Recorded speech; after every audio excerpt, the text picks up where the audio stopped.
Ka tuwhera te tāwhera o te riri, kāre e titiro ki te ao marama. Ka tuwhera te tau ko whiringa pōti me titiro, me tātare kia tae ki te maramatanga. Welcome to Mata with me, Mihingarangi Forbes, brought to you by Te Māngai Pāho and the Public Interest Journalism Fund.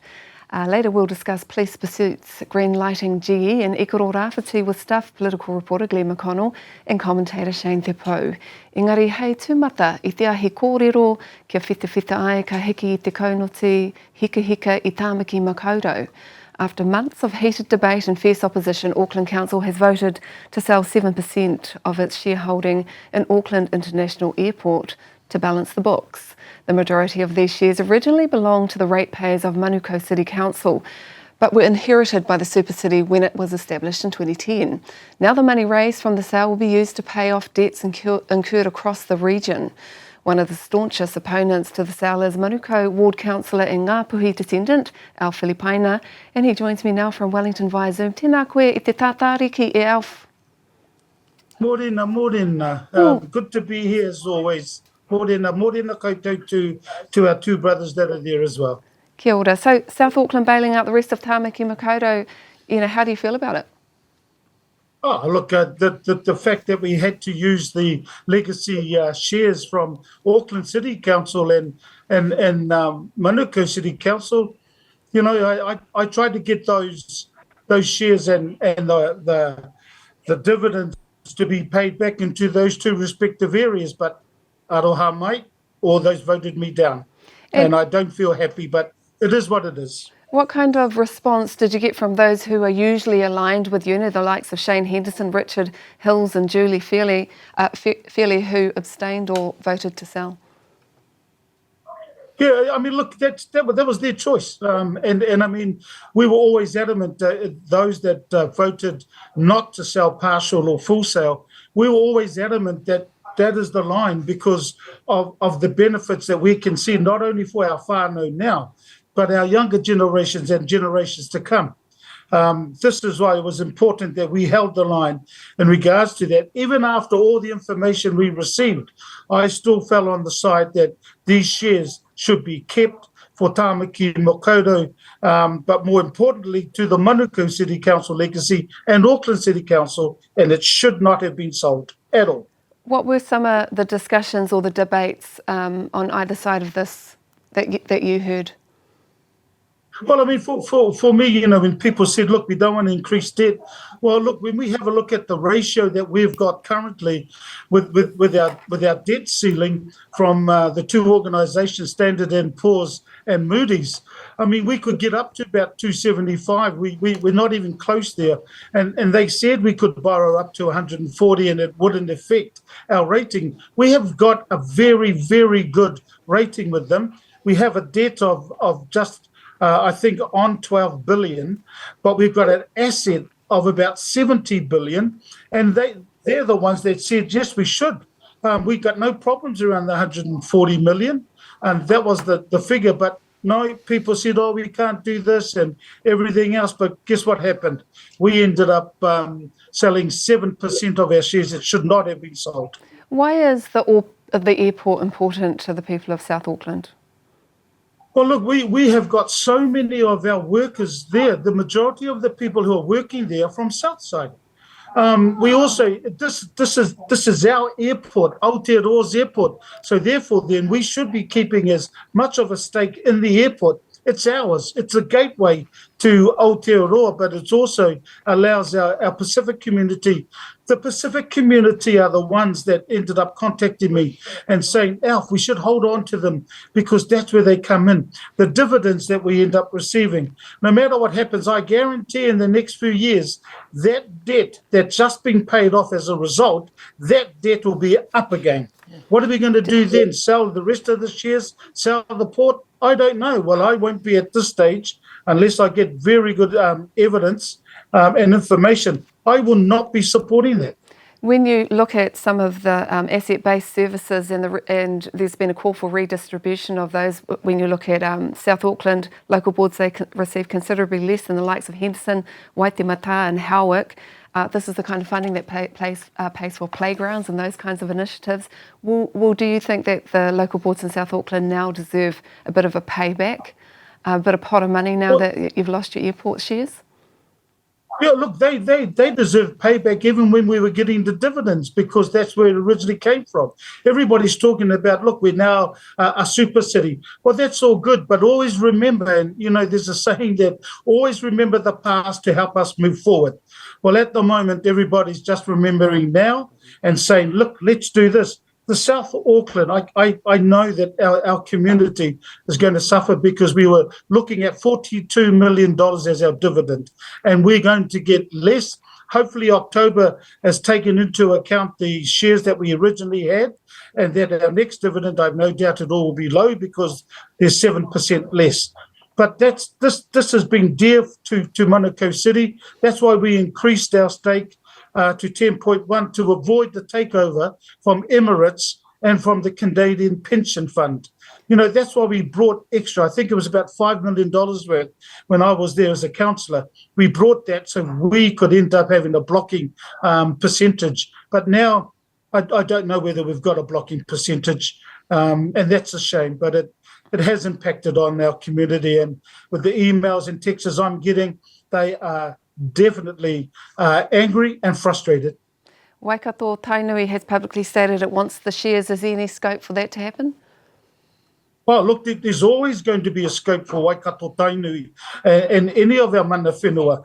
And that's what happens now in regards to ensure that it stays with our people, with our community, and it stays here, not anywhere else offshore.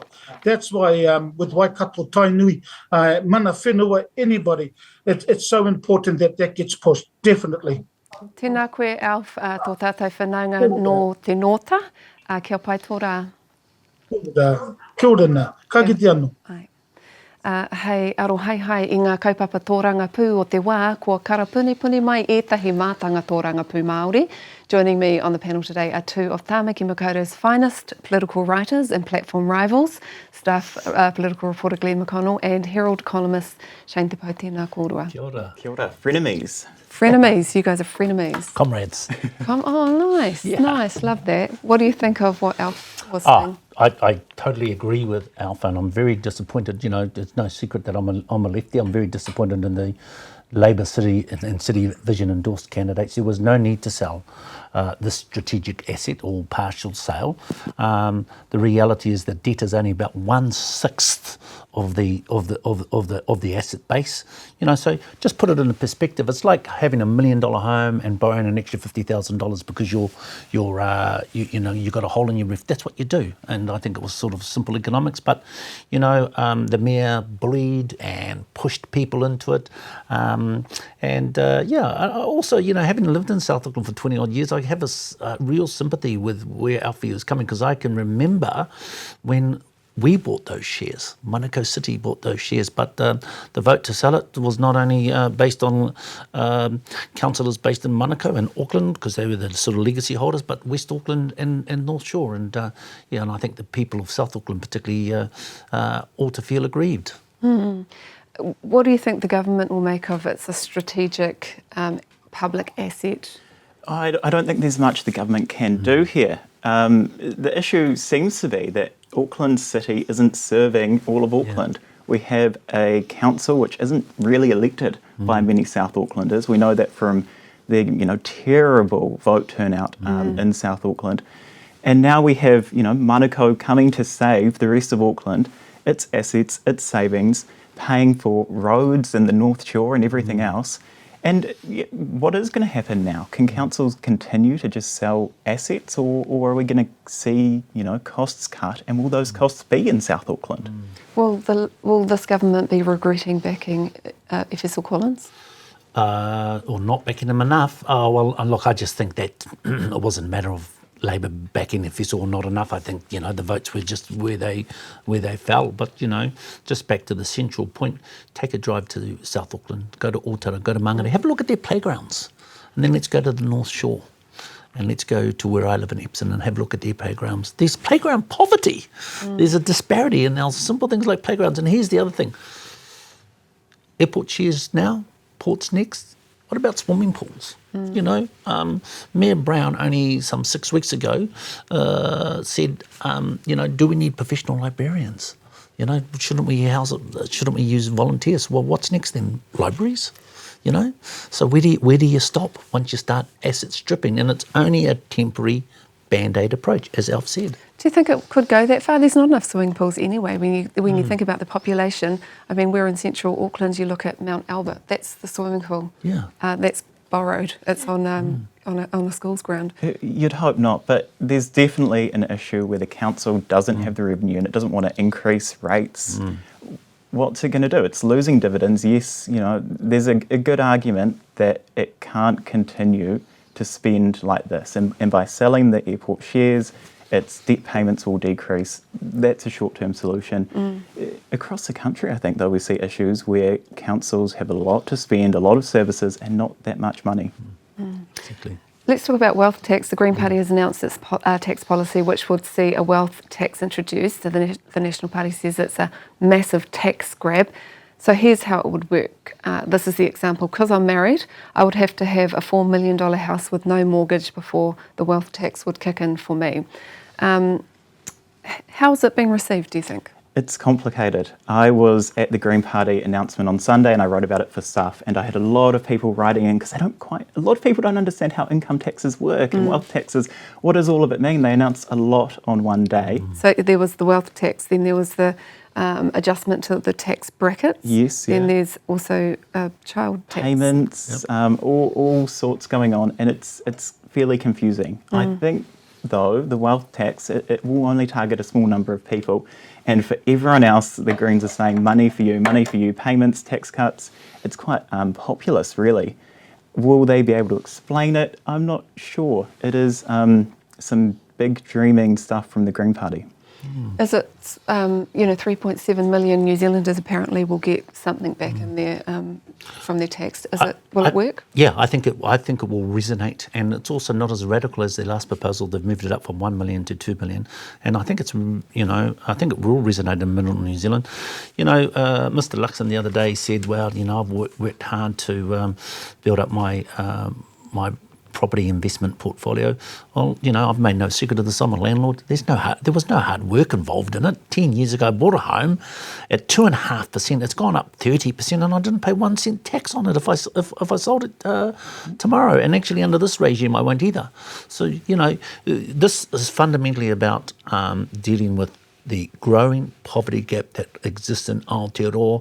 It is quite radical in some approaches, but what we've learned is you can't do incremental stuff. School lunches, cool. Up in the attaching beneficiary payments to inflation, cool. But it's incremental. What I think we need is some radical change, or we're just going to see a greater economic disparity, and the poor will get poorer and the rich will get richer. When you think about the wealth tax, and it is only a very small percentage of people who have a very large asset, and there's also a safety mechanism in there if you don't earn much of an income. I guess that's targeted at the elderly. They can have some support.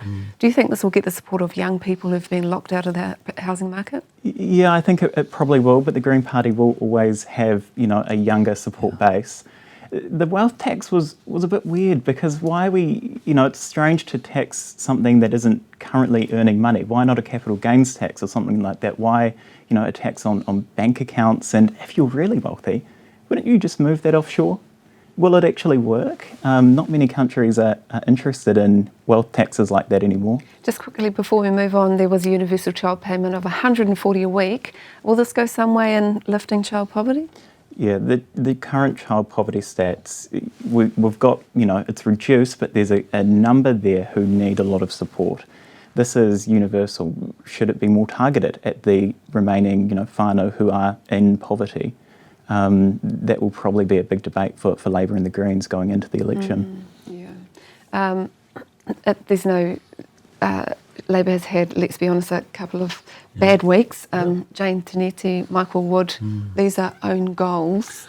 How does Chris Hipkins fix it? They are own goals and they're unnecessary, but I don't think they go much beyond the beltway. I think whānau's still concerned about about raising inflation, particularly around kai and basic services, and they want to see what this government has to offer and what the alternative is.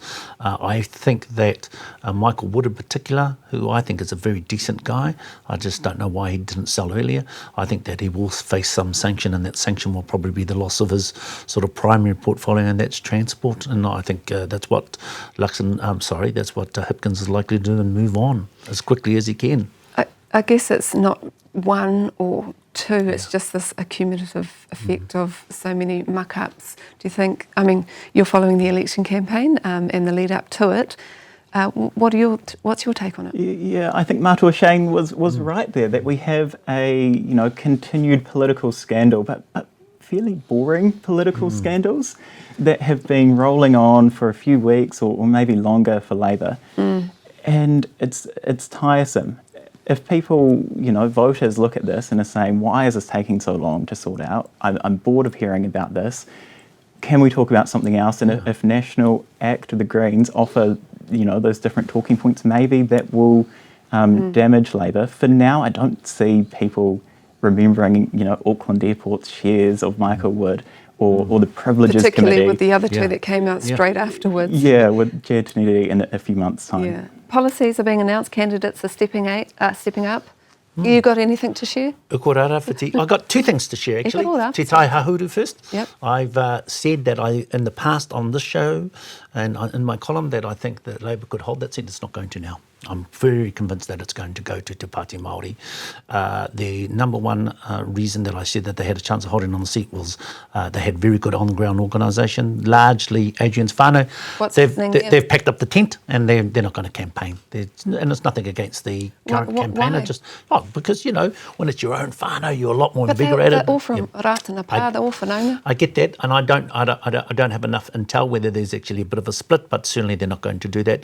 Ikoro Rāwhiti, we've had Annette Wehi being mentioned, Tane Randall, even... So this is the replacement of Meka Whaitiri, who's gone to the Māori Party and she's standing as independent. No, carry on. That's right. So we've had, Annette Wehi mentioned, we've had Tane Randall mentioned, the winds of Heretanga have mentioned a name by Thompson Hokianga, who is currently on the regional council, board member of the local iwi, an odds-on favourite to accept the nomination. And I think that will be very interesting because the board tends to be supporters of Te Pāti Māori. I think that will nullify it. And by all accounts, he's a very earnest, well-known person who is... I've been described to me as a beautiful speaker of our reo, and I think we'll run a good campaign and probably gives Labour a real chance of holding it. So Annette Wehi, she's great kapahaka matatini, and Tane Randall, everyone loves a game of rugby up the coast, but Thompson Hokianga, relatively unknown on the public. To the public, but do you think it will matter? No, I don't think it will matter. I think there's plenty of time, although time is running out. It sounds like a relief. Last time I heard Willie Jackson speaking about it, he's like, oh, maybe I need to put my hat in this ring. Maybe we can't find anyone. I don't know why. He's got too many hats, to be honest. Yeah. He was thinking about moving back home by the sounds, but that's good news for Labour, that this is finally... moving into campaign mode. I also think we read that seat wrong. We talk about the coasties. Actually, Wainuiomata. Wainuiomata, that's where you want to win those votes. Wainuiomata, Napier and Hastings City. So, yeah, that's where it's going to be won or lost. How good is Meka looking down there now, though? Well, I think that there seems to be a sense of betrayal that she didn't come and have a kōrero with them, and Willie Jackson did a pretty decent job out of the last budget, and had some good deliverables around Māori apprentices, Māori media, and she can't take any credit for that. So, yeah, it's time will tell. Ka pai. Christopher Luxon says the party will reduce climate change by letting GMOs out of the lab. They argue the technology has improved in the last 20 years and they think New Zealanders will agree with them. So nearly half of New Zealand's greenhouse gas emissions come from agriculture. The National Party wants to keep them off the emissions trading scheme and give farmers even more time before they start paying. How will this affect New Zealand's reputation and the progress in reducing greenhouse gases, do you think? Their argument is that across the world, no one else is really pushing that hard. So why should New Zealand have to, take that climate burden and probably lose a lot of money because of it? But if you care about the climate, you're worried about the future, another 5 years. Probably after that, 2030, it will be delayed another 5 years. We're getting very close. We need to start doing something. And relying on GE and all of that, have we actually seen, any impact? It all seems like delay. Yeah. And part of that is government policy. And that's, I think, smart from Luxon to pick that up on Sunday and say there are scientific solutions we haven't tried. Let's just move straight to the electoral reform. Looking past this election, the Electoral Commission has made a raft of suggestions on how to improve New Zealand's system. What caught your eye? I like the look of it. I like not too big a fan of the 3.5 because I reckon if you can't get 5%, you shouldn't be in Parliament. But I like the 4 years, a little bit more planning. And also I like the idea that rangatahi over 16 years of age could vote, because here's the reality. They can work full time, they can move out of a home with the parent consent, they can get married, they can serve or start to serve in our armed forces. It's not an arbitrary age, and I think they deserve the right to vote. So I'm pleased with that. Glenn is way closer to 16 than you and I. So let's ask Glenn, do you support that recommendation? Yeah, lowering the voting age to 16. There's no argument really against it unless you don't like the views of 16-year-olds, but you can't use that to take away someone's right to vote. Yeah. It's a no-brainer. How about entrenching the Māori seats? Surprised it isn't. Shocking that it isn't. I think most people would expect that, like the rest of Parliament, this is protected. And he didn't really like 3.5%. But, what are your thoughts around that when you look at the Greens Act and then New Zealand First, who all sometimes are around there? Yeah, the 3.5%, the payoff there would be no coattailings, Yes. and that would hit the Māori Party. They would have only had one MP this term had that gone ahead. On the other, 1% of New Zealand is a lot more than it used to be when these rules were put in, so maybe we should look at changing that or having more MPs. That's a fair point. This week, the fleeing driver policy is set to change, with the Police Commissioner announcing the policy would become less restrictive. What might that look like, Shane? What that might look like is more chases and more people dying. Yep. And I don't like that. I think that ram raiding and retail crime is a problem, but this is not the solution. There's other policing mechanisms to catch these guys. Use Eagle in Auckland and other methodologies, but chasing young, and they are largely young people, will lead to more deaths, not only of those young people, but of innocent folks on the road and maybe police. I think it's foolish. Some say that drivers are becoming more brazen. I think it's doubled. The fleeing drivers in the last few years that we've had this kind of tough policy. What's the balance? Yeah, this is such a dire end of politics, right? Life and death, crime. I was in select committee with Police Commissioner Andrew Costa, and he was being criticised from both sides. You can't have people knowing that they won't be chased. People know that now because the policy's been there so long, but he was very clear that this change will mean people will probably die. It's grim, and I'm not sure what the solution would be, but you obviously can't go too far. And 75 people died over 10 years when this policy. Yeah, a review last year found that in 2021 and 2022, under the fleeing driver policy, which is not chase, there were no deaths. And prior to that, in the decade before that, 75 people had died. And I wonder if you break that down, if you have a look at how that's made up. Yeah, it's young people. Why do you think they're doing this? I think that we have got a crime problem in Aotearoa, and I think it's we can't blame it on COVID, but it seems to be an international thing. But you know what? It's probably 150, 200 whānau, and I think that we need to look at other alternatives rather than chuck them in jail. I think the wraparound services that Manukau Urban Māori Authority, Waipareta Trust, Manirua Marae, and I can only speak for Tamaki Makaurau, are the answer. It's not a tough on crime approach. I know I didn't put this in our notes or to ask you, so I'm putting you on the spot here, but when they say, crime is increasing, can you give us a little bit of a breakdown of what that means? Crime has increased, and it's increased in youth crime. Yes. All of that can be linked to COVID, and you had children in homes where it wasn't very nice, where there was abuse, where there was a lack of resources during the pandemic. They have had a tough few years, and they are young. If they're the people being chased on the roads through this new policy, it will be rangatahi dying. and especially in places like South Auckland and Waikato. So this is, we need to help these kids pretty much before the police get involved.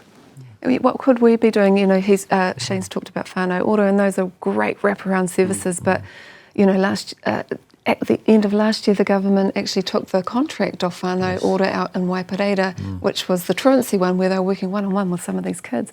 What more could be done? It's really tough, yeah. The good thing, in a way, it's not good, it's sad how we got here, but the authorities do kind of know who we're talking about. They know who they need to reach out to. It's just a hard job. We need a lot of social workers. Yeah. Look, I don't think we can excuse thuggery and brutality. Here's the reality: where you have economic deprivation, you have crime. You fill that void, you have less crime. And what we are witnessing is entrenched poverty, generational. When you have no hope, you don't care. And I think that's just the reality. It's cause and effect. And right back to the council kind of business, and I guess, what wouldn't you be getting rid of? Basketball courts, all those kinds of things where our tamariki and our rangatahi are hanging out. What's important in cities? Yeah, it's the little things, isn't it, that kind of help, connect people, places to connect, and that's what councils are for. They do have an important role. Yeah, and, in South Auckland there's an awesome initiative. It's called the Southern Initiative, which is mainly rangatahi, Māori and Pacifica led. I've had a lot to do with them in the past, and it's about locals coming up with their own solutions and fixing the problem themselves. Ka pai. What are we looking forward to in politics this week, just quickly? It is a big week, but luckily it is a week where I get a bit of a short week, to be honest. Field days is on, all the politicians heading there, and Staff's agriculture team will be reporting that, so I get a few days off. Ka pai. Me? I think we're going to see a new round of polls come up in the next week or so, and I wonder predictions? I think that if the right break plus 4%, plus 4, if they do break plus 4%, I think the gap will be get bigger and they will win the election. But if Labour is to hold them under 4, I think it's going to be close. But I think the next 3 or 4 weeks are critical. Tēnā kōrua. O tira tēnā tātou hāpai ana I tēnei tikanga nui ki te Māori, te wānanga I ngā take nui o te wā. Runanga mai, whare nui mai, kauta mai, kia hui mai te Māori me wānanga ka tika. Ka nui te mihi ki te puna whakatonga rewa me te Māngai Pāho. Thanks for tuning in. We'll be back in a fortnight. Nō horo mai.